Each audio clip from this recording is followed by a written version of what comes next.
사람들은 흔히 밀교에서 말하는 쌍수법을 신비롭고 금기시되는 것으로만 여기고 심지어 세속적 욕망과 연결해 떠올리곤 합니다.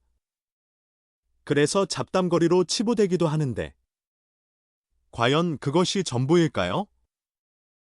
밀교, 그 중에서도 금강승 전통에서 말하는 쌍수법은 지혜와 공성, 해탈이 깊이 얽혀있는 무척 어렵고 심오한 가르침입니다. 우리가 흔히 생각하는 결합이나 욕망 같은 표현과는 차원이 다르죠. 이번에 함께 그 오해의 껍데기를 벗겨보고 진정한 쌍운의 길이 무엇인지 살펴보려 합니다. 사실 쌍수법이 사람들 사이에서 오해를 받는 이유는 단순합니다. 언뜻 보기에 그 상징도와 언어가 워낙 신비롭게 보이기 때문에 토록 속된 욕망을 떠올리게 만든다는 점이죠. 탕카에 표현된 남녀 본존, 경전에서 말하는 결합과 공의 쌍운 등은 얼핏 보면 세속적 결합 관계를 연상시킵니다. 어떤 이들은 이걸 단순히 욕망을 극대화하는 것으로 곡해하기도 합니다. 하지만 진실은 언제나 표면보다 훨씬 깊고 복잡합니다. 금강승 교법은 호기심을 자극하거나 욕망을 채우려는 것이 전혀 아닙니다. 오히려 대단히 어려운 수행 과정을 담고 있으며 높은 지혜와 탄탄한 근기를 갖춘 수행자에게만 제대로 열리는 길이기도 합니다. 참된 쌍운은 남녀, 아름다움과 추함, 삶과 죽음, 더 나아가 윤회와 열반까지도 모두 초월해서 현상의 본질을 꿰뚫고 근원적 해탈을 이루게 하는 방법입니다. 그렇다면 왜 많은 사람이 쌍수법을 오해할까요? 밀교 전통이 상징과 은밀한 언어를 쓰다 보니 이를 잘 모르는 이들에게 오독되기 쉽습니다. 예를 들어 탕카나 경전에서 접하는 남녀 본존의 결합 이미지는 본래 외적 행동이 아니라 내적인 진리를 가리키는 상징인데 이걸 단순히 세속적 행위로 착각하기 쉽죠. 하지만 이 상징이 진정 말해주려는 것은 지혜와 공성의 결합, 윤회와 열반의 합일 같은 우리 일상적 사고로는 이해하기 어려운 영역입니다.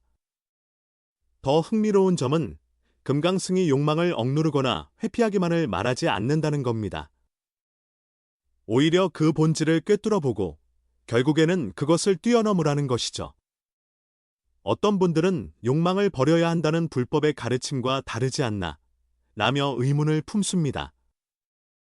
사실 이것이야말로 금강승의 묘미입니다.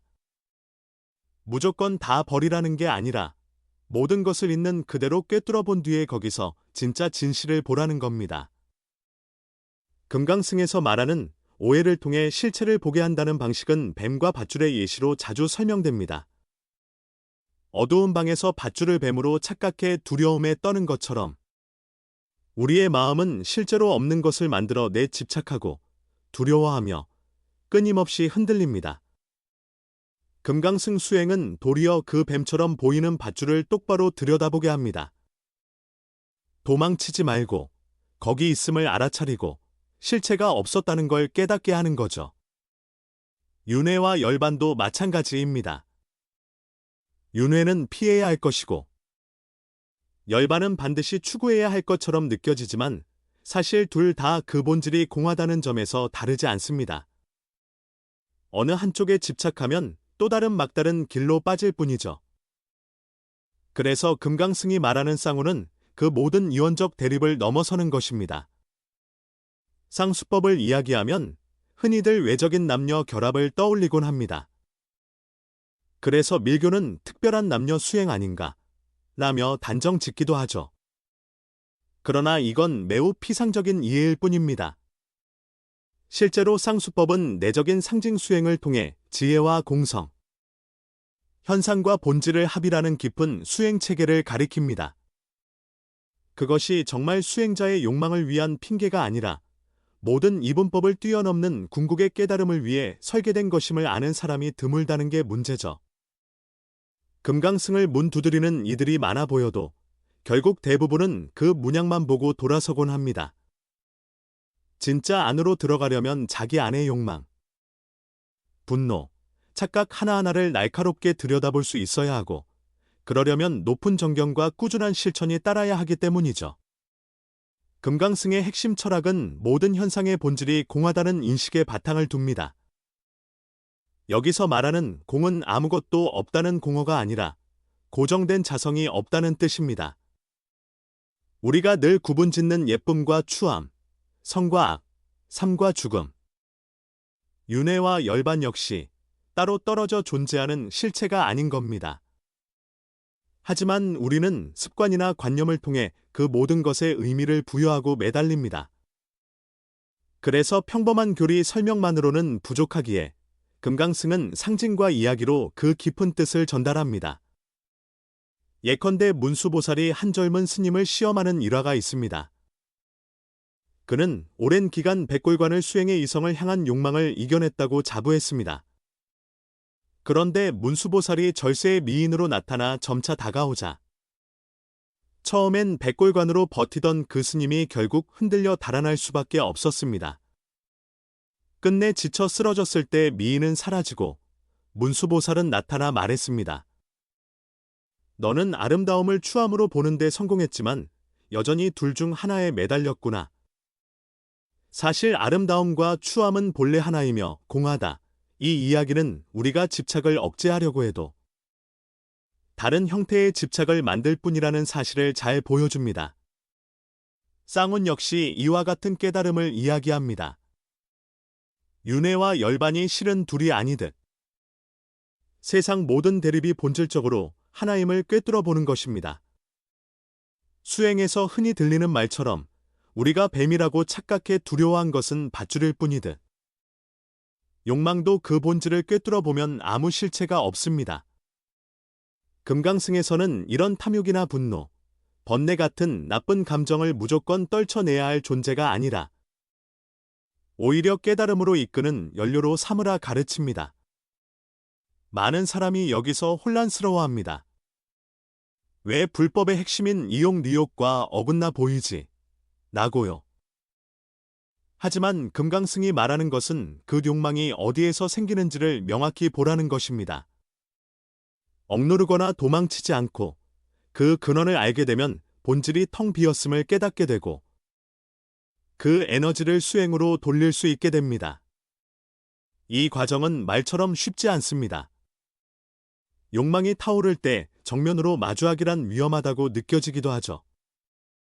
그러나 금강승은 바로 그 강력한 에너지를 수행의 빛으로 전환하라고 강조합니다.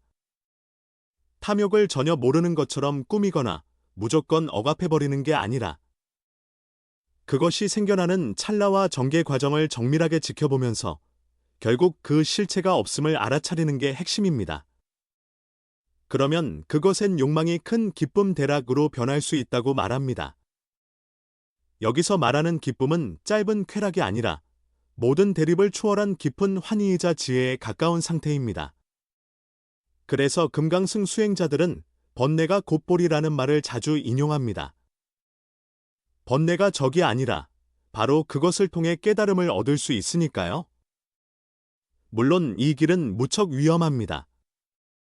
수행자가 충분한 지혜와 안정된 마음을 갖추지 못했다면 상수법을 핑계로 탐욕을 불태우다 비뚤어지는 경우도 생길 수 있습니다. 그래서 금강승에서 쌍운의 가르침은 철저히 내면의 준비가 된 사람에게만 전수됩니다. 그만큼 높은 통찰과 이치를 꿰뚫어 보는 힘이 필요하기 때문이죠. 금강승 불화에서 흔히 보이는 남녀 본존의 결합 이미지는 외적인 남녀 관계를 뜻하는 것이 아니라 지혜와 자비의 결합을 의미합니다.